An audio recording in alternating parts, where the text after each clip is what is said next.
नमस्कार, शुभ बिहानी, सुप्रभात, गुड मर्निङ। र आजको बिहान तपाईलाई एउटा महत्त्वपूर्ण सन्देश दिँदैछु जुन तपाईको जीवनसँग सम्बन्धित छ। म तपाईलाई भन्न चाहन्छु, तपाई बिहान थोरै भए पनि तपाईले एक्सर्साइज गर्नुहोस्, आफ्नो शरीरको लागि व्यायाम गर्नुहोस्। यदि तपाईले बिहान थोरै भए पनि व्यायाम गर्नुभयो भने त्यसले तपाईको शरीरलाई अमृत जस्तै काम गर्छ, अथाह एउटा औषधि जस्तै काम गर्छ। बिहान तपाईले यदि अभ्यास गर्नुभयो भने त्यो दिनभरि तपाईको तनाव कम गर्छ, तपाईलाई धेरै कुराहरुबाट त्यसले बचाउने काम गर्छ।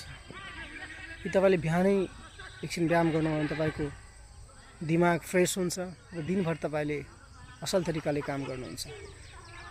अब तपाईहरुलाई कस्तो हुन्छ मलाई थाहा छैन, तर म बिहान व्यायाम गरेन भने मलाई नराम्रो लाग्छ।